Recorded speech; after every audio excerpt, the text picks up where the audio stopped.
Hello students, आज की इस वीडियो में हम लोग मॉडल क्वेश्चन पेपर 2021 के क्वेश्चंस का सॉल्यूशन करेंगे। प्रीवियस वीडियो में स्टूडेंट अब तक हम लोगों ने सेट 1 मॉडल सेट 1 के सारे क्वेश्चन का सॉल्यूशन कर दिया था। मॉडल सेट 2 के है ना सेक्शन ए के भी सारे क्वेश्चन का सॉल्यूशन कर दिया था। आपको सारा जो सॉल्यूशन का वीडियो जो है हमारे चैनल के प्लेलिस्ट में मिल जाएगा, ठीक है ना। तो आज जो इस वीडियो में हम लोग सॉल्यूशन करने वाले हैं स्टूडेंट, वो है सेक्शन बी के क्वेश्चंस का, ठीक है ना। इस सेक्शन में आपके 10 क्वेश्चन दिए हुए हैं, 2 मार्क्स ईच, है ना। प्रत्येक 2-2 नंबर के हैं, यानी कि 20 मार्क्स के क्वेश्चन हैं इसमें। ओके, तो चलिए इसके बारी बारी से सारे क्वेश्चन का सॉल्यूशन करते हैं, है ना। ठीक है, तो चलिए देखते हैं फिर जी। तो क्वेश्चन नंबर 41 दिया है आपका, इफ यदि एफ यानी कि फंक्शन स्टूडेंट, है ना, F such that A tends to B, एक फंक्शन जो है डिफाइंड है ए टेंड्स टू बी में एफ करके, and G such that, G भी एक फंक्शन है जो डिफाइंड है बी टेंड्स टू सी, है ना। दो फंक्शन दिए हुए यहाँ पर, एफ करके और एक जी करके, डिफाइंडेड बाय, जहाँ पर एफ जो फंक्शन है ना, यहाँ एफ जो दे रहा था वो फंक्शन डिफाइंड है एफ एक्स बराबर रूट एक्स, एंड जी जो फंक्शन है वो डिफाइंड किया हुआ है जी एक्स बराबर एक्स स्क्वायर, ठीक है। देन बोल रहा है तब फाइंड करना है, आपको ज्ञात करना है कि G O F operate on x का वैल्यू क्या है, यानी जी ओ एफ एक्स का वैल्यू क्या निकलेगा, ठीक है। तो देखिए सिंपल सा तरीके से हम लोग कैसे बनाएंगे, एकदम सिंपल बनेगा स्टूडेंट, है। सॉल्यूशन में लिखेंगे सबसे पहली बात कि दिया क्या है आपको, दो फंक्शन है एफ एक्स और जी एक्स, गिवन एफ एक्स बराबर दिया रूट एक्स और एक जी एक्स दिया हुआ है एक्स स्क्वायर, है ना। इसलिए हमें जो फाइंड करना है जी ओ एफ को निकाल लेते हैं, G O F operate on x. गौर से यहाँ पर फोकस करना स्टूडेंट, हाँ। जी को आप जी लिखोगे, ओ के लिए आप ब्रैकेट का इस्तेमाल करेंगे, यूज करेंगे, ये एफ एक्स हो जाएगा, ऐसा करेंगे, ठीक है। जी का जी रहने दीजिए अभी। क्या स्टूडेंट आप बता सकते हैं एफ एक्स का वैल्यू कितना दिया हुआ, एफ एक्स, तो एफ एक्स लिया है रूट एक्स, हाँ दिया है ना रूट एक्स, तो उसको आप यहाँ पर एफ एक्स जगह पर पुट कर देंगे रूट एक्स, ओके। अब बच्चे यहाँ से गलत करते हैं, यहाँ से जो है ना, यहाँ से प्रोसेस जो है वो गलत कर देते हैं, लेकिन यहाँ ध्यान से देखिएगा। जी इसको जो रूट एक्स है ना, उसको आप एक्स के जैसा ट्रीट करिए, एक्स के रूप में हम लिखेंगे जी एक्स, इसको समझ के चलिए। और जी एक्स को देखिए तो कैसा डिफाइंड है स्टूडेंट, जी एक्स होता है तो यहाँ लिखता है एक्स स्क्वायर, जी एक्स है तो डिफाइंड किया क्या एक्स स्क्वायर, हमने बोला जी ये तुम्हारा एक्स हो गया, तो जैसे जी एक्स है ना वैसे एक्सप्रेस कर दीजिए, जी एक्स यानी कि जी एक्स बोलता है तो यहाँ लिखा हुआ क्या है एक्स स्क्वायर, हमने जी एक्स बोला तो एक्स स्क्वायर, मतलब कि इसी को ने एक्स बोला तो एक्स स्क्वायर को टाइप में लिख दिया। यहाँ ध्यान दीजिए, थोड़ा सा इस पर फोकस करिए, यहाँ पर जी एक्स को एक्स स्क्वायर लिखता है तो जी रूट एक्स है ना, इसको हमने बोला एक्स के रूप में एक्स समझ के चलिए, तो एक्स स्क्वायर लिखना होगा, यानी इस पूरे पार्ट को एक्स मान लिया, स्क्वायर के टाइप में दिखा दिया। अब थोड़ा सा मैं इधर दिखाऊं, है ना, उधर दिखे नहीं दिखेगा, दिख रहा है जी। रूट एक्स का स्क्वायर क्या हो जाएगा एक्स, देखिए ना, रूट एक्स का स्क्वायर करोगे तो एक्स ही हो जाएगा, है ना। दैट इज हमें क्या मिला, G O F operate on x, यानी जी ओ एफ एक्स का वैल्यू कितना मिला एक्स आ गया, ठीक है। दैट इज आप लिख लेंगे जी ओ एफ एक्स का वैल्यू क्या निकला एक्स आ गया, ठीक है ना। तो ये आपका फाइनल आंसर हो जाएगा स्टूडेंट, है ना। मैंने जी ओ एफ एफ ओ जी, है ना, एफ ओ एफ, बहुत सारे क्वेश्चंस आपको बताए हैं, आप हमारे चैनल के प्लेलिस्ट में जाकर देख सकते हैं, फंक्शन के बहुत सारे क्वेश्चंस बताएं, ठीक है ना। तो इस तरह से अगर पूछे जा रहे हैं क्वेश्चन स्टूडेंट, तो आपको इस पर थोड़ा सा ध्यान देना चाहिए, है ना, इस टाइप के क्वेश्चंस कर लेने चाहिए, ठीक है। फिर भी आप इसे लिख लें, है ना। फिर नेक्स्ट क्वेश्चन पे आते हैं, तो क्वेश्चन नंबर 42 पे आइए, है ना। ये दिया है प्रूफ दैट करके, हाँ, यानी कि सिद्ध करना, आपको प्रूफ करना है, ठीक है ना। क्या प्रूफ करना है student, tan inverse 3/4 plus tan inverse 1/7 is equal to लाने हैं आपको π/4, ये प्रूफ करना है, ठीक है। तो हम लोग जब प्रूफ करते हैं तो आप जानते हैं स्टूडेंट, एक LHS का पार्ट होता है, एक RHS का पार्ट होता है, ठीक है ना। तो देखिए किस तरह से सिंपल सा बनेगा, बोलेंगे सिंस LHS, सिंस लिखने की जरूरत नहीं है, LHS लिखेंगे हम यहाँ पर tan inverse 3/4 plus tan inverse 1/7। ठीक है, अब इसका देखिए आपको ये पता होगा student, tan inverse x plus tan inverse y का पैटर्न है ना, मैंने कई बार इसको बताया है। tan inverse x plus tan inverse y होता है ना, डिफरेंट डिफरेंट एंगल रहता है, तो हम लोग क्या लिखते हैं, इसको सेट करते हैं tan inverse x plus y बटा 1 माइनस एक्स वाई, है ना, इस फॉर्म में सेट करते हैं। तो ये tan इनवर्स इसको समझ लेते हैं x है और ये y है ना, ऐसा हम लोग सेट कर सकते हैं। बराबर लिख लेंगे tan inverse x plus Y यानी कि 3/4 प्लस 1/7 बटा,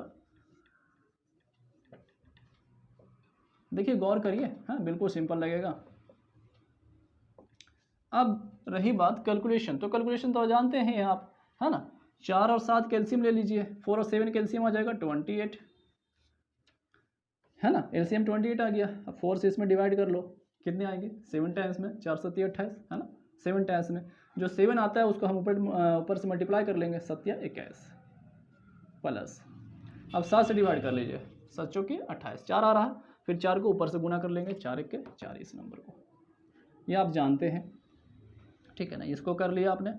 अब नीचे वाले पार्ट को देखिए, 7 चौका 28, यहाँ पर 3/28 आएगा, ये 28 यहाँ पर आ जाएगा, हाँ एलसीएम लेंगे तो 28 माइनस 1 बटा 3 बटा 28, है ना, लिखाएगा ना, बिल्कुल लिखाएगा, ठीक है। अच्छा तो कट रहा है क्या, 28 से 28 कट रहा है, tan इनवर्स कितना बचा जी, 21 और 4 कितने हो गए 25, 28 में 3 घटे कितने बचे 25, है ना, देखो कट रहा है, 25 से 25 कट जाएगा 1 टाइम्स में, है ना, तो क्या मिला tan इनवर्स 1, है ना, और tan इनवर्स 1 को हम लोग लिख सकते हैं डायरेक्ट वैल्यू π/4, क्योंकि tan इनवर्स 1 कितना डिग्री वैल्यू होता है π/4 का, 45 डिग्री का, आप ऐसा लिख लेंगे, ठीक है ना, तो ये आपका आंसर हो जाएगा।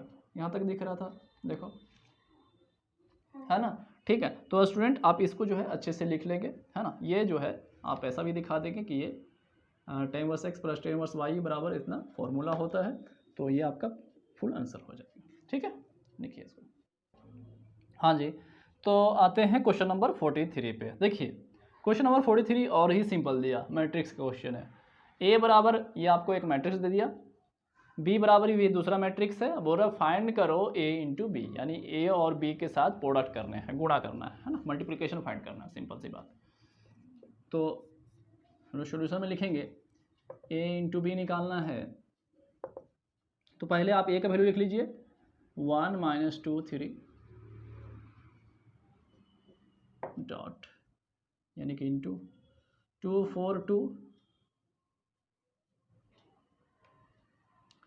3 5 1, है ना, ये आपने ए को ए पहले दिया, ए लिखा बी लिखा, जैसा है पैटर्न वैसा सेट करा, है ना। अब गुणा करने का यानी कि मल्टीप्लिकेशन करने का सिंपल सा तरीका है स्टूडेंट, फर्स्ट मैट्रिक्स जो होता है ना उसका रो डायरेक्शन लेते हैं, दूसरे में जाता है तो कॉलम डायरेक्शन में इंटर करते हैं, रो से कॉलम डायरेक्शन, ठीक है ना। कई तरीके से गुना कर सकते हैं, लेकिन आपको बहुत सिंपल सा तरीका बता रहा हूँ, रो से लेंगे और कॉलम में चले जाएंगे, पहले वाले को पहले वाले के साथ, बीच वाले को बीच वाले के साथ, लास्ट वाले नंबर को लास्ट वाले नंबर के साथ मल्टीप्लाई करेंगे, ठीक है ना। जैसे देखिए 1 को 2 से गुना करो तो 2 आ जाएगा, बीच में प्लस होता है साइन, प्लस लिखेंगे, ओके।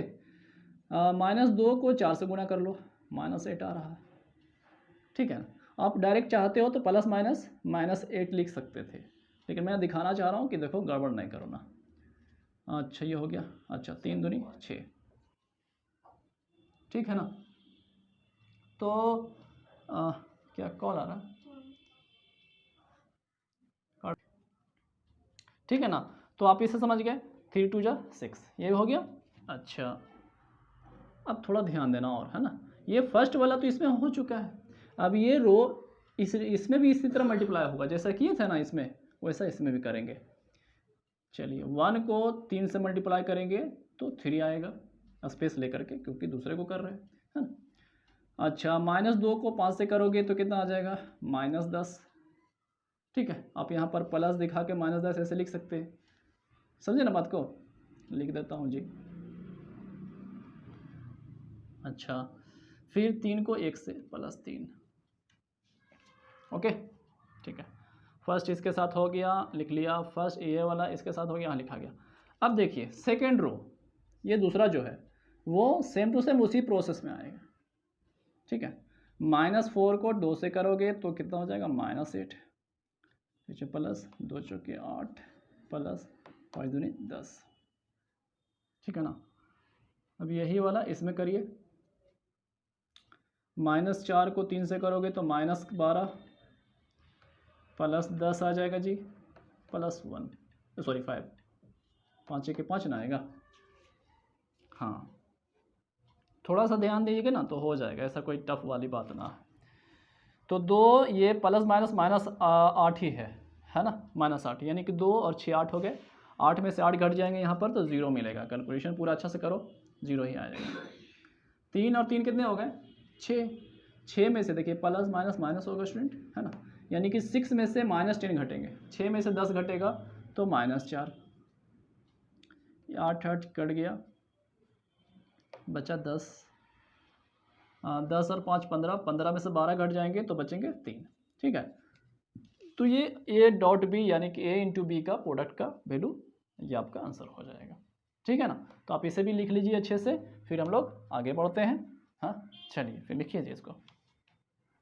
हाँ जी, क्वेश्चन नंबर आ जाते हैं 44 पे। देखिए क्वेश्चन नंबर 44 दिया हुआ है, y बराबर साइन, अंदर में दिया हुआ है cos x², है ना।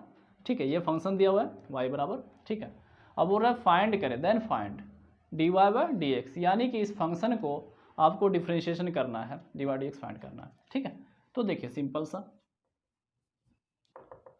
y बराबर दिया sign operate on cos x²,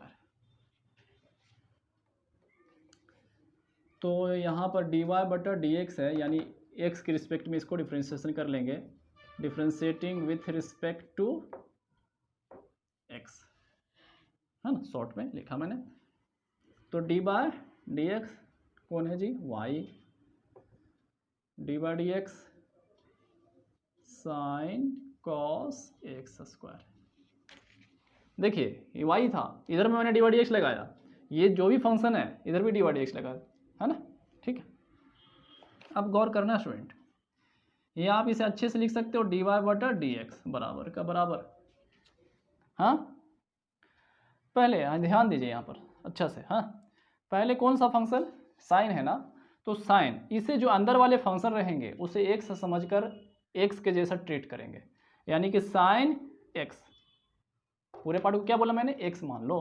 तो साइन x का डिफरेंशिएशन क्या होता है, क्या लिखते हैं, cos x, cos x, और x किसको बोला था, cos x²। बोलेंगे समझेंगे लेकिन लिखेंगे तो वही सोच के।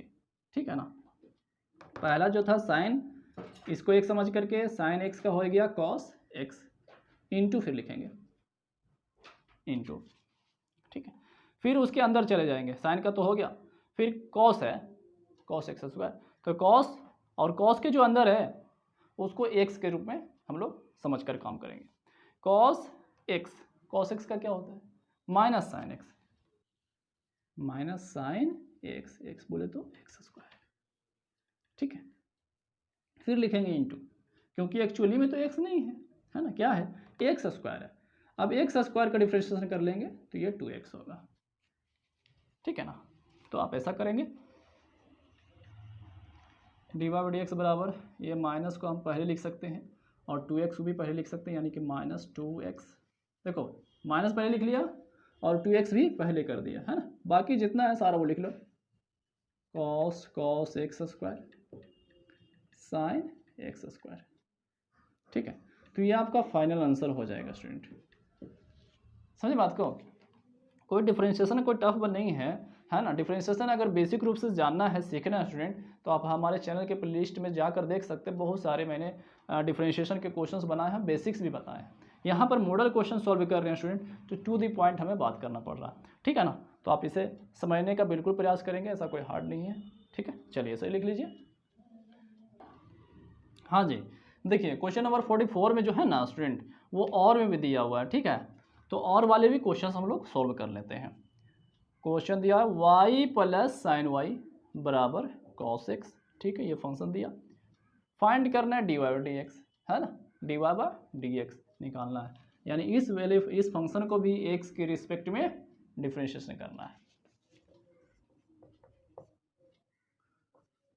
y प्लस साइन वाई बराबर दिया है कॉस एक्स, लिखेंगे हम लोग वही बात, differentiating with respect to x, है ना।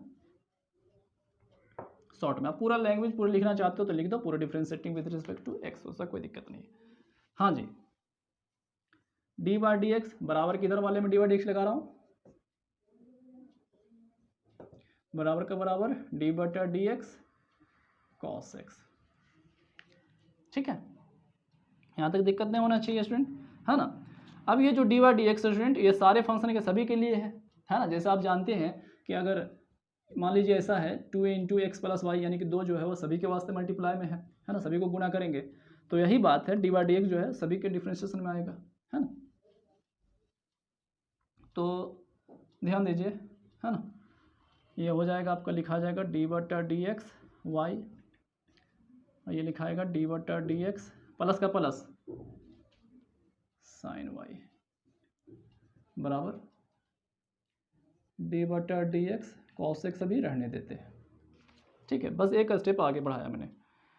अब ध्यान दीजिए, इसे आप लिख सकते हैं D Y by D X, कोई दिक्कत नहीं है, प्लस बताइए साइन है, और साइन का डिफरेंशिएशन साइन एक्स का क्या होता है, ये वाई है एक्चुअली, ठीक है ना, लेकिन मैं समझाना चाह रहा हूँ कि साइन एक्स का, तो साइन एक्स का क्या होता है, अभी जस्ट बोले थे cos x, cos x x, तो यहाँ तो वाई है। गौर करिएगा स्टूडेंट, यहाँ वाई है और हम किसके रिस्पेक्ट में कर रहे हैं, एक्स के रिस्पेक्ट में, इसलिए यहाँ पर लिखाएगा डी वाई बटा डी एक्स। अगर यही मेरा एक्स होता ना स्टूडेंट, तो साइन एक्स का कॉस एक्स ही केवल लिखा था, बाकी सारा ये टर्म नहीं लिखा था। क्यों, एक्स के रिस्पेक्ट में यहाँ एक्स है, तो कोई फ़र्क नहीं पड़ता, ठीक है, दिक्कत नहीं होती, ये नहीं लिखते। लेकिन यहाँ पर वाई है, इसलिए साइन का डिफरेंशिएशन साइन वाई का तो हो गया कॉस वाई, और वाई है इसलिए लिखा गया D Y by D X बराबर, यहाँ देखो कॉस एक्स का डिफरेंशिएशन माइनस साइन एक्स हो गया। हमें क्या चाहिए, D Y by D X. तो गौर करो तो स्टूडेंट, क्या डी वाई डी एक्स यहाँ मिल रहा है, यहाँ पे डी वाई डी एक्स, यहाँ पे D Y D X, common ले लीजिए, ये जब निकल जाएगा यहाँ से तो 1 बचेगा, ये निकल जाएगा तो यहाँ पर कॉमन कॉस वाई बचेगा खाली, बराबर माइनस साइन एक्स, है ना। तो D Y by D X बराबर हमें चाहिए, डी वाई डी एक्स चाहिए, तो इस पार्ट को हम लोग बटे में लिख सकते हैं, डिवाइड फॉर्म में, है ना, भेज देंगे उधर। तो पहले से उधर क्या है, माइनस साइन एक्स, और ये चीज़ बटे में आ जाएगा 1 प्लस कॉस वाई, ठीक है।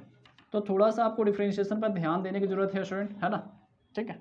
तो आप जानते भी होंगे तो बहुत अच्छी बात है ना। आप इसे लिख लीजिए अच्छे से, इतना आंसर हो जाएगा। हाँ जी, क्वेश्चन नंबर 45 देखिए, क्वेश्चन नंबर 45 दिया हुआ है, इवेल्युएट ज्ञात करें, मान ज्ञात करें, है ना, ज्ञात कीजिए। 0 से दिया 0 to 3 डी एक्स बटा 9x square plus 9 plus x square, है ना, यानी इसका इंटीग्रेशन का वैल्यू निकालना है, ठीक है। तो आपको इससे बनाने से पहले मैं थोड़ा सा बता दूं कि आपको याद होगा स्टूडेंट, डी एक्स बटा, अगर हमारा पैटर्न इस तरह से होता है, ए स्क्वायर प्लस एक्स स्क्वायर, ये हमारा नंबर का स्क्वायर प्लस एक्स स्क्वायर, है ना। तो हम लोग क्या लिखते हैं, फॉर्मूला इसका क्या होता है, 1 बटा ए का वैल्यू, स्क्वायर नहीं, उसका एक पार्ट है ना, ए टाइम वर्स एक्स बटा ए का वैल्यू, ठीक है, ये होता। तो थोड़ा आप समझो, 0 to 3 है, डी एक्स बटा 9 को क्या स्टूडेंट हम लिख सकते हैं 3 का स्क्वायर करके, बिल्कुल लिख सकते हैं, एक्स स्क्वायर का एक्स स्क्वायर, है ना। ऐसा क्यों किया, क्योंकि मुझे इस पर फॉर्मूले के टाइप में आ जाएगा, और फॉर्मूले के टाइप आएगा तो हम लोग सेट कर सकते हैं। तो फॉर्मूला क्या बोलते हैं, 1/a, यानी कि 1/a बोले तो 3 tan इनवर्स x/a, यानी x बोले तो x और a मतलब 3, ठीक है ना। और लिमिटिंग कहाँ से कहाँ, लिमिट इसका है 0 से 3, है ना। देखिए ये आपने सेट कर लिया, इंटीग्रेशन इसका लिख दिया इस तरह। अब जो लिमिट वैल्यू है ना उसको तो लिखना पड़ेगा, पुट तो करना पड़ेगा। उसके लिए हम लोग क्या करेंगे, लोअर लिमिट तो 0 का 0 और ऊपर में 3 तो 3 लिख दिया, ठीक है। नंबर को हम लोग बाहर रखें क्योंकि कांस्टेंट है, बाहर करते कोई दिक्कत नहीं। आप सोच रहे ब्रैकेट यहाँ लगा सकते थे, लेकिन हम लोग सोचे कि फंक्शन में पुट करते हैं तो इतना ही ब्रैकेट करते हैं, 1/3 बाहर। पहले स्टूडेंट आप जानते भी होंगे, अपर लिमिट है ना, एक्स की जगह वैल्यू पुट करेंगे। सबसे पहले ऊपर वाला 3 यहाँ पुट करो, tan इनवर्स 3 और बटा तो पहले से 3 है, एक जगह आपने क्या किया 3 पुट करा, हो गया। फिर माइनस लेंगे, अब 0 पुट करिए, tan इनवर्स अब क्या करें 0 पुट करिए, 0/3, ठीक है। बस थोड़ा सा ध्यान देना है स्टूडेंट। हाँ देखो ये कट जाएगा 1, 3 से 3 कटेगा, 3/3 1 हो जाएगा, यानी कि tan इनवर्स 1, और tan इनवर्स 1 का वैल्यू π/4 अभी जस्ट लिखे थे। इसका हो गया कितना π/4 माइनस 0/3, यानी कि ये 0 हो जाएगा। 0 को 3 से डिवाइड करो 0 आएगा, यानी कि tan इनवर्स 0 बोलो, है ना। tan इनवर्स 0 तो tan इनवर्स 0 की वैल्यू 0, आपको वैल्यू आता होगा, याद भी होगा। इसको मल्टीप्लाई कर लो आप बच्चा, क्या π/12 आंसर, ठीक है। तो बहुत ही सिंपल है स्टूडेंट, है ना। आपको फॉर्मूले और प्रोसेस सीखने ही होंगे, है ना, तो आपको बहुत अच्छा लगेगा बनाने में, है ना, ठीक। तो क्वेश्चन नंबर आते हैं 46 पे। 46 भी आपको क्या करना है, इवेल्युएट करना है। इसमें भी दिया 0 to 1 x/x² + 1, ठीक है ना। तो देखिए इसको दो तरीके से बना सकते हैं। एक सिंपल सा तरीका कि आप यहाँ पर सेटिंग कर सकते हो, और नहीं तो दूसरा तरीका क्या है, लेट करके। इसको लेट करेंगे तो थोड़ा सा बड़ा बनेगा, लंबा बन जाएगा, है ना, थोड़ा सा बड़ा दिखेगा। तो आपको सिंपल सा तरीका बता रहा हूँ, आपको मैं कुछ इधर बता दूँ तब काम बने। आपको क्या स्टूडेंट ये पता है 1/x dx, 1/x का फॉर्म पता है, क्या लिखते हैं इसको, log x। 1/x का इंटीग्रेशन क्या होता है, log x। अब समझिएगा मैं जो बोलना चाह रहा हूँ, मेरा कहना यह है स्टूडेंट कि नीचे वाले पार्ट का डिफ्रेंशिएशन ऊपर होता है, x का डिफ्रेंशिएशन 1, तो 1 है ना, यानी कि नीचे वाले पार्ट का डिफ्रेंशिएशन ऊपर मिलता है तो हम उसको क्या लिखते हैं, log x। रूट नहीं है, सिंपल है ना। मैं क्या बोल रहा हूँ, नीचे वाले पार्ट का डिफ्रेंशिएशन सिंपल ऊपर मिल रहा है तो हम क्या लिखेंगे उसको, log x। सपोज ऐसा रहे, यहाँ मान लो 2x है, यहाँ पर x² रहे, ठीक है। बताओ x² का डिफ्रेंशिएशन 2x होता है कि नहीं, होता है ना, तो हम इसको लिखेंगे log x², सिंपल सी बात, ठीक है, ऐसा लिखेंगे, ठीक। तो अब देखिए यहाँ पर क्या सेट करने वाले सर, कहाँ देखो ना क्या सेट करने वाले, x² + 1 है, x² का डिफ्रेंशिएशन है स्टूडेंट, x² का 2x होता है। तो देखो तो यहाँ पर x है, अगर हम 2 यहाँ पर सेट कर लें तो यहाँ पर सेट करना पड़ेगा इस तरह, 2 यहाँ लिखना पड़ेगा, 2 करने के वास्ते 2 कर रहे हैं तो यहाँ 2 बैलेंस करने वास्ते लिखना पड़ेगा, ठीक है ना। ऐसा करने से क्या फ़ायदा होगा, इससे फ़ायदा ये हो जाएगा कि इसको हम लोग लॉग में लिख सकते हैं, क्योंकि नीचे वाले का डिफरेंशिएशन ऊपर मिल जाएगा। तो 1/2 का 2 log x² + 1, 0 से 1। आपको दोनों मेथड बता दूंगा स्टूडेंट, हड़बड़ाना मत, ठीक है ना। नीचे वाले का डिफरेंस ऊपर मिल गया तो हमने इसको log सेट करा। पहले 1 पुट करो x की जगह पर, log 1 का स्क्वायर 1 + 1 2 हो जाएगा, x जगह पर 1 बैठाओ 2 आ जाएगा ना, फिर माइनस लिखना है। अब 0 पुट करना है x की जगह पर, log x के जगह 0 तो 0 का स्क्वायर 0 + 1 यानी कि 1, ठीक है। 1/2 log, और ये फॉर्मूला आप जानते होंगे student, log m minus log N बराबर होता है लॉग एम बटा एन, यानी कि 2/1, हाफ लॉग 2, ये आंसर हो जाएगा। 2 को 1 से डिवाइड करेंगे तो 2 ही ना आएगा, ठीक है ना। आपको ये सिंपल तरीका बताया, लेकिन अगर आप चाहते हैं मैं इसी को दूसरे तरीके से बता दूं, ये ना है लेट करके बनाना चाहते हो, ठीक है, तो कैसे बनाएंगे आप, नीचे वाले पार्ट को लेट करो,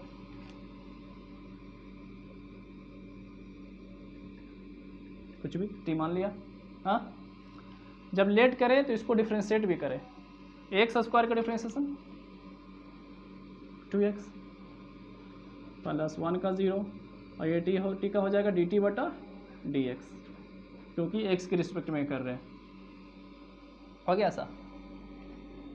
अच्छा 2x और 0 को जोड़ो तो 2x ही आएगा dt बटा dx, x बराबर ये 2 बटे में चला जाएगा dt, ऐसा करते हैं ना, ये dx इधर भेज देते हैं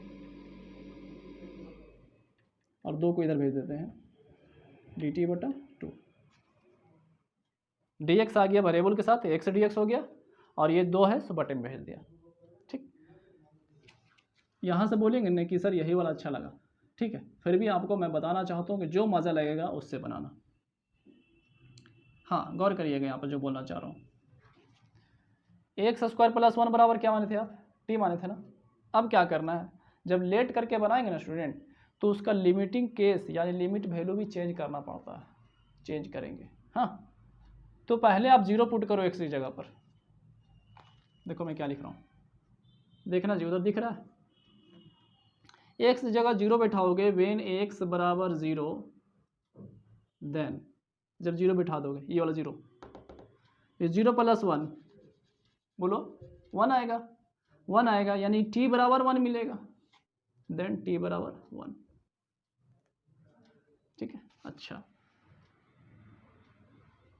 वेन, हमें उधर ये वाला यहाँ सजा लेना, ठीक है ना, अच्छा से लिखना चाहिए इसको, मेरे पास इधर स्पेस नहीं है। वेन एक्स बराबर 1 रख रहे हैं, ये वाला 1 पुट कर रहे हैं यहाँ पे, जहाँ लेट किया वहाँ एक्स की जगह पर, तो 1 का स्क्वायर 1 और 1 1 कितना हो गया 2, यानी कि t बराबर कितने मिलेंगे, वेन एक्स बराबर 1 देन t बराबर कितने मिलेंगे 2 मिलेंगे। यहाँ अलग सी देख, हाँ यहाँ पर 2 आ गया, ठीक है वैल्यू आ गया। चलो भाई सेट करते हैं, ये दिखाना पड़ेगा आपको अगर ऐसा बनाते लेट करके, और नहीं तो शॉर्ट बना सकते, 2 नंबर के तो है यार।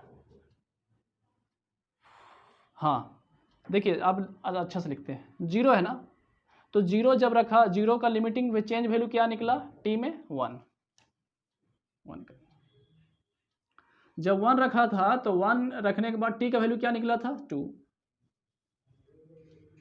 ठीक है। हाँ अब फंक्शन पे आ जाते हैं,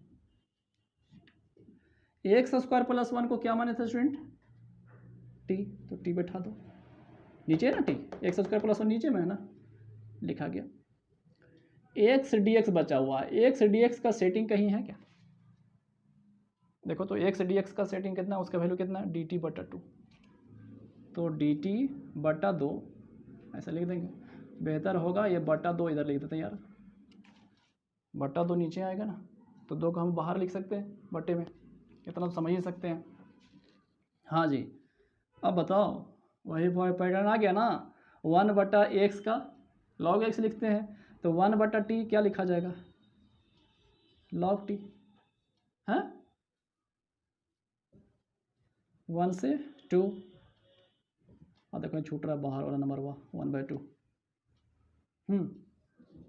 इधर नीचे दिखेगा, चलो ठीक है, हाफ का हाफ रहने दिया, पहले 2 पुट करिए यहाँ पर log 2, फिर माइनस log 1, वही बात आ गया देखो यहाँ पे। हाँ तो अब इधर लिख देता हूँ जी, क्योंकि नहीं दिखेगा तो दिक्कत हो जाएगा, समझाने का कोई फ़ायदा नहीं मिलेगा। 1/2 का 2 log 2 बटा 1, log m minus log n को log m बटा n लिख सकते हैं, m यानी कि 2 बटा 1, यानी कि हाफ log 2, देखो आंसर वही आया, ठीक है ना। तो ये आपको सिंपल सा तरीका बताया सेटिंग करने वाले का तरीके से, और नहीं तो सब्स्टिट्यूट करके यानी कि लेट करके अगर बनाना चाहते हो, ठीक है, तो ऐसे ही बनेगा, आंसर सेम आएंगे। ठीक है, तो आप इसे लिख लीजिए, जो अच्छा लगेगा उससे बनाइएगा आप, है ना, हमें बताना था, बता दिया आपको।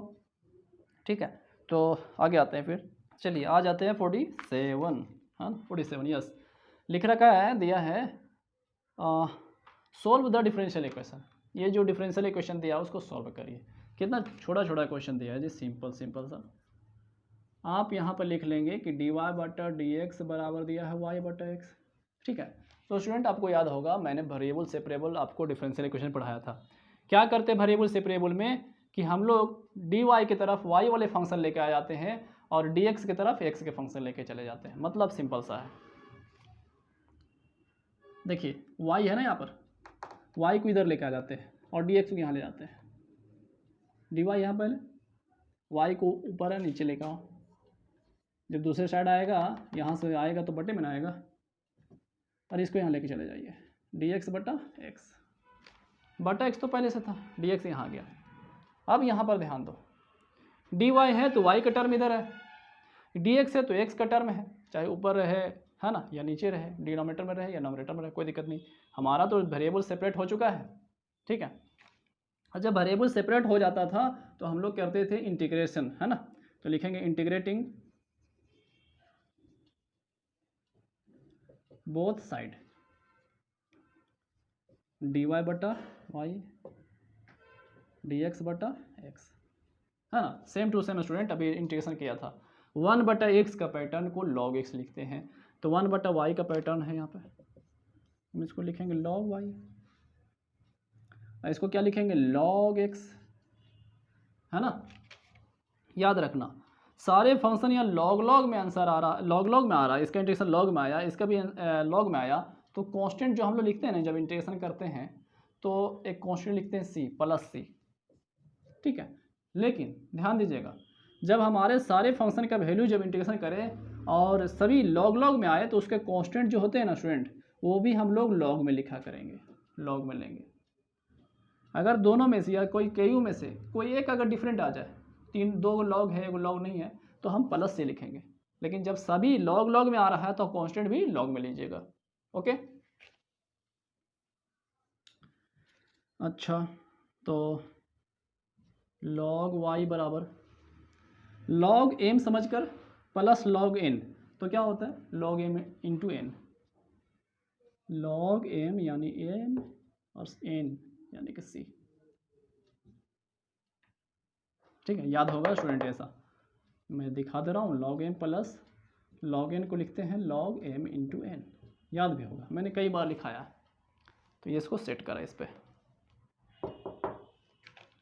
log कट गया, y बराबर क्या बोला xc, ये आंसर हो गया। ठीक है, तो ये आपके आंसर हो जाएंगे, अच्छे से लिख लीजिए इसको। फिर नेक्स्ट पे आते हैं, फटाफट लिखिए इसको। हाँ ठीक है, तो क्वेश्चन नंबर 48 पे आते हैं। बोल रहा है फाइंड द प्रोजेक्शन। ध्यान दीजिए, प्रोजेक्शन का कई क्वेश्चन हम लोग बनाए थे, है ना, लेकिन यहाँ थोड़ा सा क्वेश्चन जो है घुमा हुआ है, लेकिन वही इस तरह बनेगा, तब सिंपल।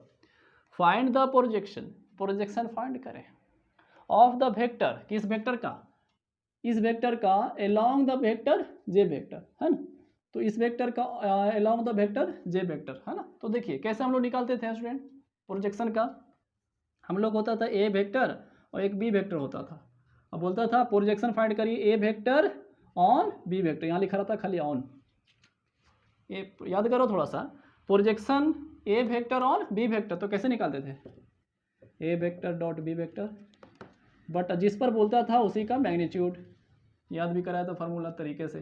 ठीक है, फिर भी हमें इसको बनाना है, तो देखो कैसे बनाएंगे।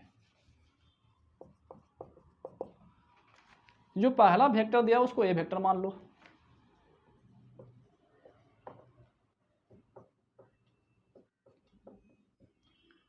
एंड जो दूसरा वेक्टर दिया है, वो जो दिया है ना उसको बी वेक्टर मान लिया।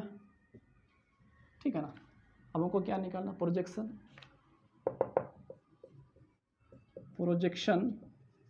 ऑफ ए वेक्टर, यहाँ पर शब्द केवल चेंज हुआ है अलोंग बी वेक्टर, क्योंकि इसको ए वेक्टर ना बोले बाबू, अलोंग द वेक्टर बी, इसको बी बोला ना, ए अलोंग बी, तो देखिए ए लॉन्ग बी या ए ऑन बी एक ही बात है। तो कैसे लिखोगे फार्मूला, ए डॉट बी बटा बी का मैग्नीट्यूड। लिखेंगे नहीं लिखेंगे, बिल्कुल लिखेंगे। ए डॉट बी, ए का वैल्यू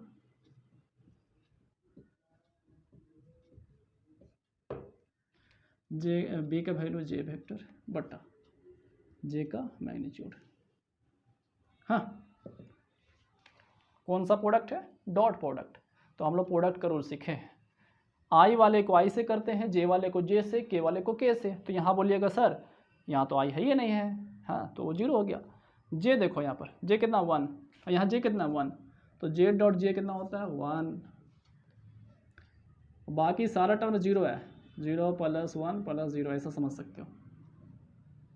ठीक है, बात समझ नहीं आ रहा। जे वेक्टर है जी, तो जे वेक्टर जे के साथ गुना कर दीजिए बस। यहाँ जे कितना है 1 है, जे का कितना है 1 है, तो 1 को 1 से गुना करिए 1 आएगा बटा जे का मैग्नीट्यूड है ना। तो यूनिट वेक्टर है और यूनिट वेक्टर का मैग्नीट्यूड 1 होता है, यानी कि जे का मैग्नीट्यूड कितना निकलेगा 1 और 1 बटा 1। बोलिए, पर पूछने वाली बात है यार, 1 आंसर हो जाएगा। ठीक है ना, तो इसे भी अच्छे से लिख लीजिए आप। हाँ, फिर आगे बढ़ते हैं। हाँ जी, देखिए क्वेश्चन नंबर 49 पे आ जाइए। प्रोबेबिलिटी का क्वेश्चन सिंपल दिया है ना, कंडीशनल प्रोबेबिलिटी का क्वेश्चन है। देखो भाई यहाँ दिया है, बोल रहा है इफ़ यदि 2 PA यानी कि 2 PA 2 times of probability of A बराबर दिया प्रोबेबिलिटी ऑफ B बराबर 5/13। कन्फ्यूज मत होना, एकदम सिंपल बताऊंगा आपको। 2 PA बराबर 5/13 दिया है और PB बराबर ही 5/13 दिया हुआ है, ये समझ के चलिए। एंड और प्रोबेबिलिटी ऑफ A बटा B बराबर दिया है 2/5। बोलता फाइंड करो प्रोबेबिलिटी A इंटरसेक्शन B।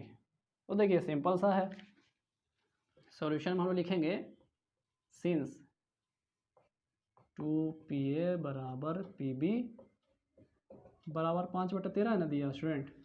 तो हमें अगर बात करें तो क्या 2 PA बराबर 5/13 लिख सकते हैं, क्योंकि सब बराबर है ना जी। इसके बराबर ये वैल्यू, इसके बराबर वैल्यू 5/13। और क्या प्रोबेबिलिटी ऑफ A निकाल लें तो ये 2 बटे में और हो जाएगा, यानी कि 5/26।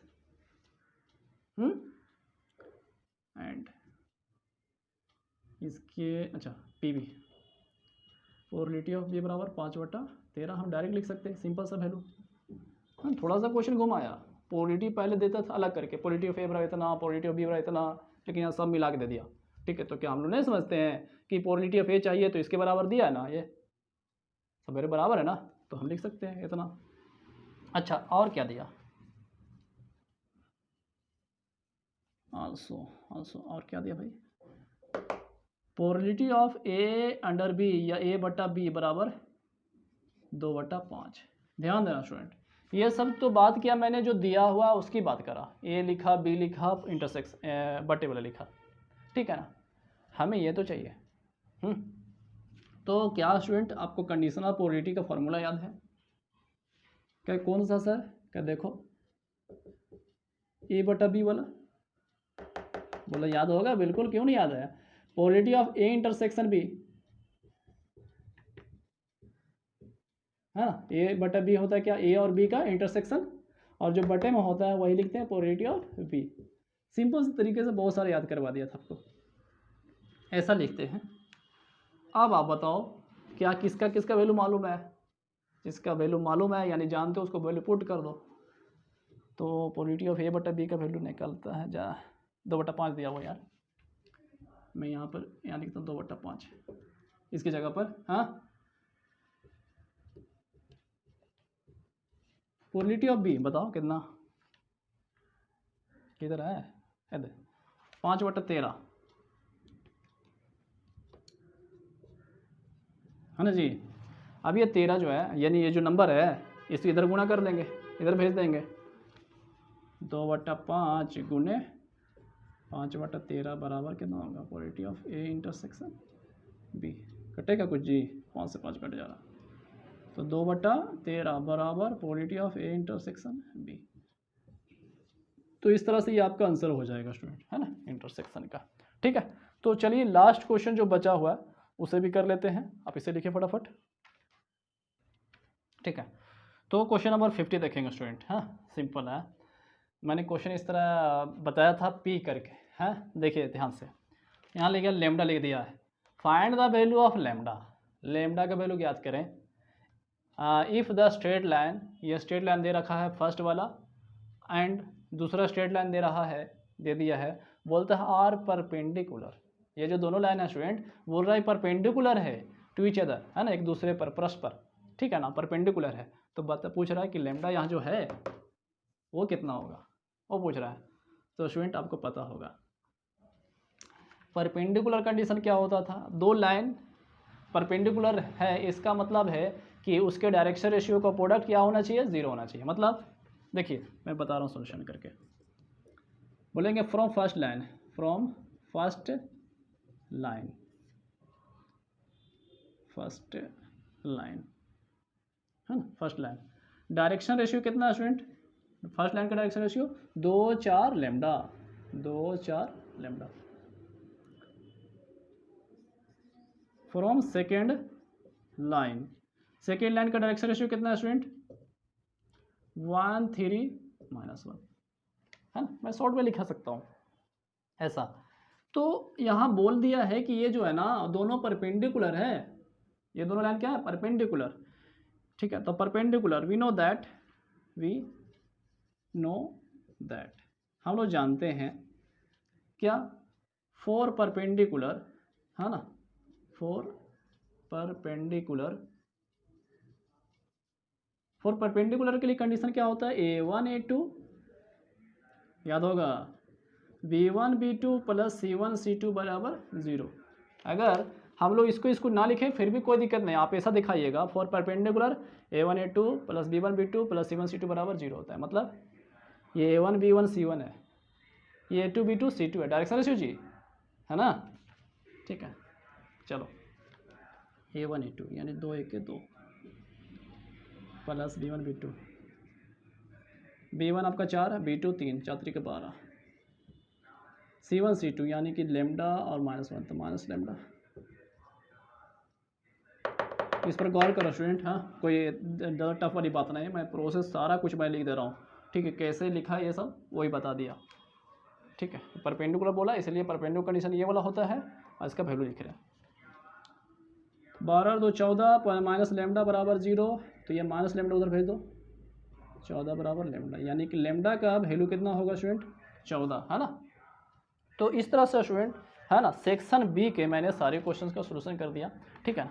नेक्स्ट वीडियो में जो हम लोग सोल्यूशन करेंगे वो सेक्शन सी के क्वेश्चंस का, ठीक है ना। तो ठीक है, आप सारे क्वेश्चंस का सोल्यूशन करेंगे, अच्छे से मेहनत करिए।